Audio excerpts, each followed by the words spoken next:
नमस्कार, मैं हूं दीपाली राणा। आप देख रहे हैं मिड कैप मंत्रा। शुरुआत करेंगे इस वक्त की हेडलाइंस के साथ। गैप डाउन के बाद बाजार में रिकवरी का मूड। निचले स्तरों से निफ्टी करीब 90 पॉइंट चढ़कर 25,200 के पास, वहीं 200 पॉइंट की बढ़त के साथ बैंक निफ्टी कर रहा है out perform. Mid cap small cap में भी खरीदारी। सरकारी बैंकों में सबसे ज्यादा खरीदारी, 1.5% से ज्यादा चढ़ा निफ्टी पीएसयू बैंक इंडेक्स। साथ ही आईटी रियल्टी में बाइंग, मेटल ऑटो स्टॉक्स पर हल्का दबाव।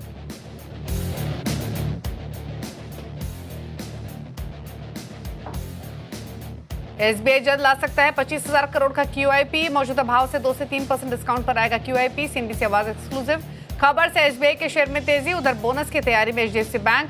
19 जुलाई को नतीजों के साथ बोनस, शेयर और स्पेशल डिविडेंड का ऐलान संभव। आज के बिग स्टॉक्स पड़े सटीक। डिक्सन के नए कारोबार को बाजार और ब्रोकरेजेस की हरी झंडी। शेयर करीब 2% भागा, वायदा की टॉप गेनर्स में शुमार। वहीं अच्छे नतीजों से आईसीसी लोम्बार्ड मजबूत। उधर ठीक ठाक नतीजों के बाद एचडीएफसी लाइफ में तेजी।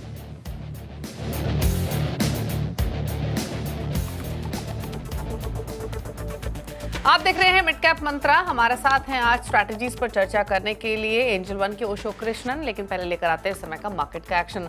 मार्केट की शुरुआत हल्की हुई, लेकिन इंपॉर्टेंट यह है कि लोअर लेवल से बाजार संभल रहा है और अब दिन के ऊपरी स्तरों को अप्रोच करने की कोशिश करते हुए उन्हीं लेवल्स के आसपास ट्रेड कर रहा है निफ्टी में 25,208 के लेवल देखने को मिल रहे हैं। लेकर आते हैं बैंक निफ्टी और साथ ही साथ mid cap small cap indices भी आपके सामने। लेकिन एक अच्छी रिकवरी लोअर लेवल से बनती हुई दिखाई दी है। रिकवरी में पार्टिसिपेशन निफ्टी बैंक की तरफ से भी है, 1/4% ऊपर इस समय कारोबार कर रहा है 57,212 के लेवल्स पर। मिड कैप इंडेक्स फ्लैट है, लेकिन हरे निशान में कारोबार कर रहा है। स्मॉल कैप इंडेक्स भी फ्लैट कारोबार करते हुए इस समय।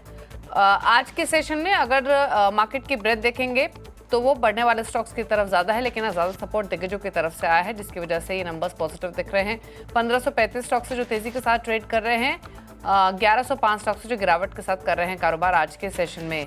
अब लेकर आते हैं सेक्टोरल हीट मैप आज के सेशन में। तो 2-3 पॉकेट्स तो काफी अच्छी परफॉर्मेंस आज के कारोबार में दिखा रही हैं और इस पे आईटी, पीएसयू बैंक, ये कुछ पॉकेट्स है। पीएसयू बैंक तो इनफैक्ट आउट परफॉर्मर्स है आज के सेशन में। एसबीआई लीड कर रहा है इस मूव को। निफ्टी पीएसयू बैंक इंडेक्स 1.5% ऊपर है। निफ्टी आईटी में 0.5% की मजबूती, एफएमसीजी में 0.5% की मजबूती है। रियल्टी 0.5% ऊपर है। बाकी इंडेक्स फ्लैट ट्रेड कर रहे हैं या फिर लाल निशान में है। गिरावट कहीं है तो वो ऑटोज या फिर मेटल्स में देखने को मिल रही है, क्योंकि दोनों इंडेक्स 0.5% नीचे कारोबार कर रहे हैं। थोड़ा नीचे निफ्टी फार्मा इंडेक्स है। कैपिटल इंडेक्स फ्लैट, नेगेटिव बायस। सिमिलरली डिफेंस इंडेक्स में वही तरीके का ट्रेड देखने को मिल रहा है। लेकिन स्ट्रैटेजीज क्या हो सकती है बाजार बंद होने तक, इस पर करते हैं बातचीत। ओशो कृष्णन हमारे साथ बने हुए हैं। ओशो नमस्कार, बताइए पहले तो निफ्टी बैंक निफ्टी संभले तो हैं लोअर लेवल से, कोई ट्रेडिंग अपॉर्चुनिटी बन रही है इन स्तरों से, क्या भी रहेगा till market closing? Very good afternoon Deepali ji. Yes, अगर हम देखें आज के दिन निफ्टी में एक अच्छा बाइंग देखने को मिला है। लोअर लेवल्स पे 25,100 का एक अच्छा सपोर्ट है एंड हायर लेवल्स पे मुझे लगता है जो 20 डे एक्सपोनेंशियल मूविंग एवरेज है 25,250, ये काफी स्ट्रॉन्ग रेजिस्टेंस है। बिकॉज बहुत दिनों के बाद निफ्टी अपने 20 डे ईएमए के नीचे गया है एंड आज 4th कंसेक्यूटिव सेशन है जहां पे स्ट्रगल हो रहा है 20 डे एक्सपोनेंशियल मूविंग एवरेज को ब्रेक थ्रू करने में। सो मुझे लगता है अभी भी बाई ऑन डिप का ही मार्केट है। 25,100 से 25,080 के जोन में बाई करने की सलाह बनेगी एंड वहीं 25,250 के आसपास अपने पोजीशंस को लाइट रखने की सलाह बनेगी निफ्टी पर। इसके ऊपर अगर ब्रेक थ्रू आता है या सस्टेन्ड बाइंग देखने को मिलता है पोजिशनल व्यू के हिसाब से, तब हमें वापस से एक रिन्यूड मोमेंटम बनते हुए दिखाई देगा। बट आज के लिए अपने पोजीशंस को हायर लेवल्स पे लाइट रखें एंड इन केस अगर डिप आता है तो बाई करने की सलाह बनेगी निफ्टी पे। वहीं बैंक निफ्टी को अगर हम देखें तो बैंक निफ्टी ने आउट परफॉर्मेंस दिखाया है एंड पीएसयू बैंक्स ने काफी स्ट्रॉन्ग मोमेंटम देखने को मिल रहा है। तो मुझे लगता है कि यहाँ पे एक अच्छा मोमेंटम है बैंक निफ्टी में एंड हायर लेवल्स पे 57,500 तक के जोन को टेस्ट कर सकता है। सो बिल्कुल बैंक निफ्टी पे बाई की राय है। 57,200 के आसपास होवर कर रहा है, करंट लेवल्स पे बाई करें। 57,500 का टारगेट हमें इंट्राडे के लिए देखने को मिल सकता है। स्टॉक स्पेसिफिक स्ट्रैटेजीज क्या रहेंगे आपकी तरफ से? कुछ ट्रेड्स आइडेंटिफाई किए हैं? यस, 2 बाई के रिकमेंडेशन है। दोनों ही काउंटर में एक अच्छा मोमेंटम या फिर एक कंसोलिडेशन ब्रेकआउट बोल सकते हैं कि देखने को मिल रहा है। सबसे पहला काउंटर है ऑटो एंसिलरी से ऊनो मिंडा में अगर हम देखें 1120 के आसपास होवर कर रहा है काउंटर, बट काफी स्ट्रॉन्ग कंसोलिडेशन ब्रेकआउट देखने को मिल रहा है। एक अच्छा पैटर्न ब्रेकआउट है। सो मुझे लगता है यहाँ से एक अच्छी कंटिन्यूड मोमेंटम देखने को मिल सकती है। हायर लेवल्स पे इमीडिएट टारगेट है इसका 1165 का एंड शॉर्ट टर्म ट्रेडर्स 1095 का स्टॉप लॉस मेंटेन करें। सेकंड काउंटर है कल्याण ज्वेलर्स। कल्याण ज्वेलर्स में भी काफी स्ट्रॉन्ग मोमेंटम देखने को मिला है एंड अच्छा फ्लैट पैटर्न का ब्रेकआउट बनते हुए दिखाई दे रहा है डेली चार्ट पे। सो कल्याण ज्वेलर्स को करंट लेवल्स पे बाई करने की सलाह है। 580 का स्ट्रिक्ट स्टॉप लॉस लगाना है एंड अप्रोक्सीमेटली 625 से 630 तक के टारगेट्स देखने को मिल सकते हैं। ठीक है, चलिए, तो ये तो बात हुई कॉल्स की। तो यूनो मिंडा, कल्याण ज्वेलर्स, दो ट्रेड्स आपको रेकमेंड किए गए हैं, लेकिन अब मिड कैप्स कहाँ लेकर आते हैं आपके सामने। इंडेक्स लोअर लेवल से संभला लेकिन फ्लैट कारोबार कर रहा है। इंपॉर्टेंट है वो पॉकेट जहां पर बाइंग देखने को मिल रही है। तो शुरुआत करते हैं एनबीएफसी के साथ, जहां पर बाइंग है। रेपकॉम फाइनेंस 6.5% ऊपर, 9% ऊपर MS financial, LIC housing finance 2.5% ऊपर, 2.25% ऊपर चोला फाइनेंस है। बैंक्स में खरीदारी है। आईडीबीआई बैंक, आरबीएल बैंक तेजी के साथ ट्रेड कर रहे हैं, दोनों में 2% के मूव। 2% ऊपर पीएनबी, बंधन बैंक भी 0.25% ऊपर ट्रेड कर रहा है। आईटी में मिड कैप्स में जो स्टॉक्स परफॉर्म कर रहे हैं उनमें जेंसर टेक्नोलॉजीज, जहां पर 4% की तेजी है। 2.5% ऊपर रामको सिस्टम, मास्टेक 1.5% से ज्यादा ऊपर है। 0.5% ऊपर सास्केन टेक कर रहा है ट्रेड। फार्मा में जहां बाइंग है मिड कैप्स में, उसमें ग्लैंड फार्मा 4% ऊपर, 0.4% ऊपर आरपीजी लाइफ, अजंता फार्मा 2.5% ऊपर है। 2% का मूव डिशमैन में देखने को मिल रहा है। एफएमसीजी में जहां खरीदारी उसमें इमामी 1.5% ऊपर, 2% ऊपर बेक्टर फूड्स, ग्लोबल स्पिरिट 3% ऊपर है। केमिकल्स में खरीदारी है और यहाँ पर तिरुमलाई केमिकल 4% ऊपर, 3.25% ऊपर सुमितोमो, आरती इंडस्ट्रीज 1% ऊपर है और साथ ही विनती ऑर्गेनिक्स में 1% का मूव है। लूजिंग साइड पर जो स्टॉक्स है उसमें पेज इंडस्ट्रीज लगभग 2.5% नीचे कारोबार कर रहा है। इसके अलावा ओला इलेक्ट्रिक में 2.5% की कमजोरी, 1.5% नीचे वर्लपूल, जिंदल स्टेनलेस में 1.5% का नुकसान देखने को मिल रहा है। तो ये रहे मिड कैप्स के वो स्टॉक्स जहां पर आज के कारोबार में एक्शन है, तेजी या फिर मंदी का आज के सेशन में। लेकिन आगे बढ़ेंगे और बात करते हैं एनटीपीसी ग्रीन एनर्जी और एनसीएल इंडिया की। दरअसल एनटीपीसी ग्रीन एनर्जी और एनसीएल इंडिया रिन्यूएबल में निवेश बढ़ाने के प्रस्ताव को आज हरी झंडी मिल सकती है। सीएनबीसी आवाज को मिली एक्सक्लूसिव जानकारी के मुताबिक आज cabinet committee on economic affairs की होने वाली इस बैठक में अंतिम फैसला हो सकता है। डिटेल्स के साथ लक्ष्मण रॉय हमारे साथ मौजूद है। लक्ष्मण, बताइए क्या एक्सक्लूसिव खबर आपके पास? देखिए, अभी भी कैबिनेट की बैठक खत्म हुई है और 2 से 2:30 बजे के बीच में प्रेस कॉन्फ्रेंस होने की संभावना है। जो मुझे सूत्रों से जानकारी मिली है, इस कैबिनेट की बैठक में महत्वपूर्ण प्रस्ताव था। वो प्रस्ताव में दरअसल 5 कंपनियां इसमें इन्वॉल्व हैं। 2 प्रस्ताव हैं, 5 कंपनियां कुल मिलाकर के। पहला प्रस्ताव जिसमें एनटीपीसी और इसके 2 सब्सिडरी है। तो पहले प्रस्ताव के मुताबिक एनटीपीसी दरअसल महारत्ना कंपनी है, वो अपनी सब्सिडरी में कितना निवेश करती है उसकी एक सीमा होती है। तो सरकार इस सीमा में छूट दे सकती है ताकि एनटीपीसी ग्रीन में एनटीपीसी अपना निवेश बढ़ा सके। यानी एनटीपीसी ग्रीन एनर्जी में ज्यादा निवेश होगा एनटीपीसी कंपनी का। उसके बाद एनटीपीसी ग्रीन एनर्जी जो है एनटीपीसी रिन्यूएबल एनर्जी में निवेश बढ़ा सकेगी, इसका भी प्रस्ताव है। तो यहाँ पे एनटीपीसी पहले निवेश बढ़ाएगी एनटीपीसी ग्रीन एनर्जी में और फिर एनटीपीसी ग्रीन एनर्जी निवेश बढ़ाएगी एनटीपीसी रिन्यूएबल एनर्जी में। तो इससे जुड़े प्रस्ताव को मंजूरी मिलने की संभावना यहाँ पर जताई जा रही है। हालांकि औपचारिक ऐलान 2:30 से 3 बजे आपको पता चलेगा। दूसरी जो कंपनी है वो है एनएलसी इंडिया को लेकर के। यहाँ भी एनएलसी इंडिया चूंकि नवरत्ना कंपनी है, उसकी भी एक सीमा होती है कितना निवेश अपनी सब्सिडरी में करेगी। उस सीमा को भी बढ़ाने का प्रस्ताव है। इसके तहत एनएलसी इंडिया जो है एनएलसी इंडिया रिन्यूएबल में अपना निवेश बढ़ा सकेगी, इस बात की छूट मिलने की संभावना है। ये प्रस्ताव कैबिनेट की बैठक में गया था। तो इस तरीके से रिन्यूएबल एनर्जी में ज्यादा निवेश हो, इसकी यहाँ पे कोशिश की जा रही है ताकि रिन्यूएबल एनर्जी की भागीदारी कुल एनर्जी उत्पादन में बढ़ाई जा सके। ओके, तो एनएलसी इंडिया और साथ ही एनटीपीसी ग्रीन एनर्जी दोनों ही स्टॉक्स के पर्सपेक्टिव से, कंपनियों के पर्सपेक्टिव से इंपॉर्टेंट खबर। इनफैक्ट एनटीपीसी ग्रीन एनर्जी में तो एक अच्छा रिएक्शन भी आते हुए दिखाई दे रहा है।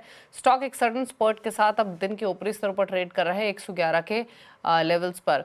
तो इन दोनों स्टॉक्स के हिसाब से इंपॉर्टेंट खबर। अब डिटेल्स जैसे सामने आएंगी, जब प्रेस कॉन्फ्रेंस होंगी तो क्लैरिटी होगी, लेकिन एक्सक्लूसिव सोर्सेज के थ्रू जो जानकारी मिली है उसके मुताबिक इंपॉर्टेंट खबर। एनटीपीसी ग्रीन एनर्जी पर एक राय भी ले लेते हैं। वो एक बार देखिए स्टॉक को, राय आपकी क्या रहेगी 111 के लेवल्स पर कारोबार करते हुए ऑन डेज हाई?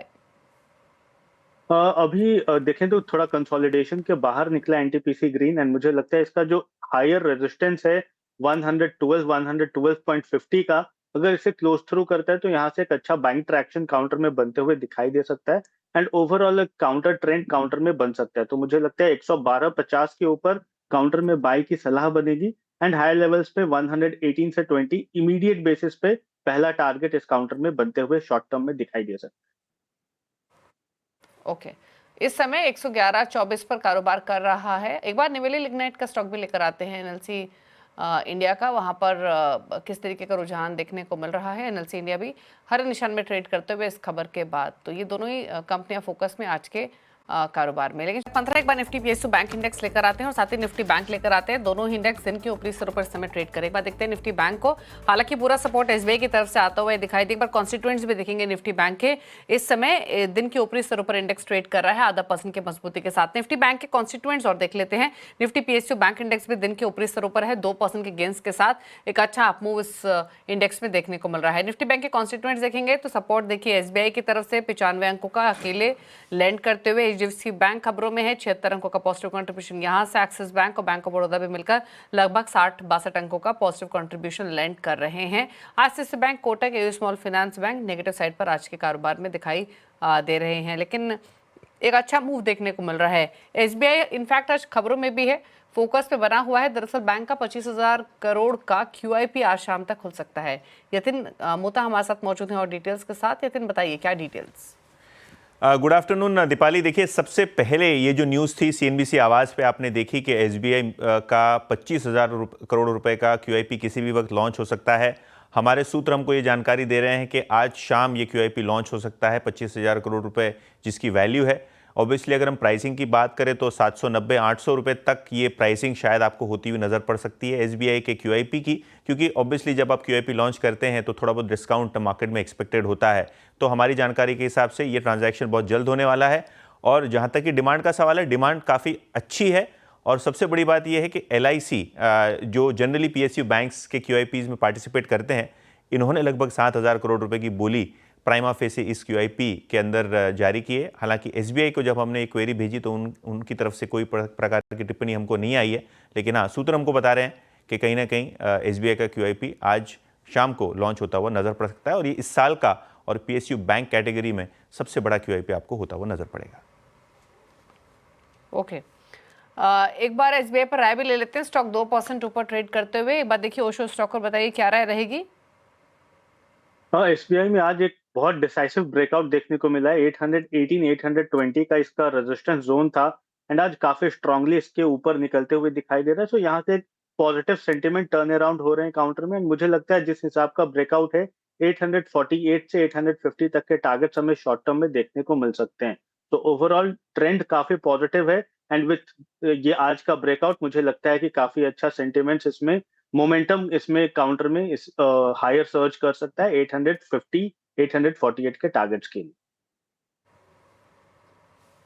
ओके, चलिए, तो ये बात हुई एसबीआई की। स्टॉक 832 पर ट्रेड करते हुए 2% के गेंस के साथ दिन के ऊपरी स्तरों पर कारोबार करते हुए दिखाई दे रहा है।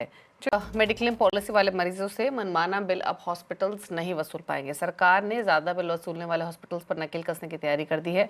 और डिटेल्स के साथ आलोक प्रियदर्शी हैं। आलोक, बताइए इंपॉर्टेंट खबर आम कंज्यूमर्स के हिसाब से क्या डिटेल्स। बिल्कुल, देखिए, जो आम कंज्यूमर्स हैं इस बात को लेकर काफी परेशान रहते हैं कि जब भी उनके पास मेडिकल क्लेम की पॉलिसी होती है, ऐसे में हॉस्पिटल्स उनसे मनमाना बिल वसूलते हैं।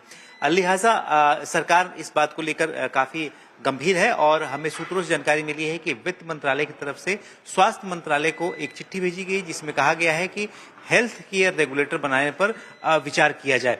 दरअसल हेल्थ केयर रेगुलेटर बनाने की मांग हेल्थ इंश्योरेंस कंपनियां काफी लंबे समय से कर रही थी। उनका भी यही आरोप था कि जो मरीज जो मेडिकल केयर पॉलिसी वाले होते हैं उनसे हॉस्पिटल्स बहुत ज्यादा इन्फ्लेटेड बिल लेते हैं। लिहाजा जो हेल्थ इंश्योरेंस कंपनियां हैं उनकी प्रॉफिटेबिलिटी पर भी काफी असर पड़ता है और कई सारी कंपनियां घाटे में चल रही हैं। लिहाजा सरकार इन दोनों पक्षों को देखते हुए, खासतौर से आम लोगों को होने वाली परेशानी और इंश्योरेंस सेक्टर को राहत देने के लिए एक हेल्थ केयर रेगुलेटर बनाने की चर्चा शुरू की है और आने वाले दिनों में इसमें सभी राज्यों के साथ एक स्टैंडर्डाइजेशन रेट, जो मेडिकल ट्रीटमेंट रेट्स होते हैं उसको फिक्स किया जा सकता है। सभी राज्यों के साथ चर्चा की जाएगी और ये हेल्थ केयर रेगुलेटर ये देखेगा कि आखिरकार जब कैश से इलाज करने की बारी आती है या फिर सीजीएचएस से बारी आती है या फिर मेडिकल पॉलिसी से, तो ऐसे में अलग अलग रेट हॉस्पिटल्स क्यों वसूलते हैं, ये एक काफी चिंता का विषय है। और इसी बात को देखते हुए हेल्थ केयर रेगुलेटर जैसी चीज की जरूरत महसूस की जा रही है। लिहाजा स्वास्थ्य मंत्रालय से इस पर चर्चा शुरू हो गई है। ओके, शुक्रिया आपका आलोक, ये डिटेल्स बताने के लिए। तो आम कंज्यूमर्स के हिसाब से काफ़ी इंपॉर्टेंट खबर ये है। लेकिन कुछ ट्रेड्स पर बात करते हैं। अच्छा, पीएसयू बैंक्स में एसबीआई पर तो बातचीत की, लेकिन पीएनबी, यूको बैंक या बीओबी, इनमें से कोई अपॉर्चुनिटी दिख रही है क्या ओशो किसी स्टॉक में? अभी देखें तो यस, जितने पीएसयू सेक्टर हैं उसमें काफी अच्छा ट्रैक्शन बना हुआ है। मेजॉरिटी काउंटर्स में एक अच्छा ब्रेकआउट भी देखने को मिल रहा है। तो कैनरा बैंक रडार पे है मेरे, एंड मुझे लगता है जिस हिसाब से कंसोलिडेशन ब्रेकआउट आई है काउंटर में, काफी स्ट्रॉन्ग कंसोलिडेशन था 114 112 के आसपास, एंड वहां आज के दिन पे एक अच्छा ब्रेकआउट आया है। तो मुझे लगता है हायर लेवल्स पे 122 से 124 का इमीडिएट टारगेट है काउंटर में, एंड लोअर लेवल्स पे 114 का स्टॉप लॉस मेंटेन करने की सलाह बनेगी शॉर्ट टर्म ट्रेडर्स के लिए। तो मेजॉरिटी पीएसयू बैंक्स में यस डेफिनेटली यहाँ पे एक अच्छा बाइंग मोमेंटम बनते हुए दिखाई दे रहा है। देख रहे हैं आपकी पीएनबी पर भी दिन के ऊपरी सिर पर ट्रेड कर रहा है ये स्टॉक। पीएनबी में भी सेम टेक्निकल स्ट्रक्चर है, एक अच्छा कंसोलिडेशन ब्रेकआउट आया है काउंटर में, एंड हायर हाइस के फॉर्मेशन में वापस से एंटर करते हुए दिखाई दे रहा है। मुझे लगता है हायर लेवल्स पे 118 से 120 तक का पहला पड़ाव रहेगा, पहला टारगेट रहेगा काउंटर के लिए। ओवरऑल टेक्निकल स्ट्रक्चर काफी पॉजिटिव है, हायर हाइज हायर लोस का पैटर्न है। तो इवन मीडियम टर्म पर्सपेक्टिव के लिए भी काउंटर में खरीदारी की राय बनेगी। शॉर्ट टर्म के हिसाब से 120 का टारगेट बनता हुआ दिखाई दे रहा है। ओके, चलिए, तो ये बात हुई आपकी पंजाब नेशनल बैंक की स्टॉक डेज हाई पर ट्रेड करते हुए। थैंक यू ओशो शो में आने के लिए और सभी ट्रेड्स पर अपनी राय देने के लिए। आगे बढ़ेंगे, क्लैंड में वन का अपडेट लेकर आते हैं। ग्लोब कैपिटल के गौरव शर्मा, प्रूडेंट कॉर्पोरेट के प्रदीप होचंदानी, फिनवर्सिफाई की ध्वनि पटेल की मुकाबला चल रहा है। रिटर्न की स्थिति देखें तो लीड कर रहे हैं गौरव शर्मा 5.5% के रिटर्न के साथ। प्रदीप का पोर्टफोलियो 3% के रिटर्न दे रहा है। ध्वनि पटेल का पोर्टफोलियो बिल्कुल फ्लैट इस समय ट्रेड कर रहा है। चलिए, ये तो रहा अपडेट। इसी के साथ एक ब्रेक के उस पर आप देखिए न्यूयॉर्क कंपनी। नमस्कार।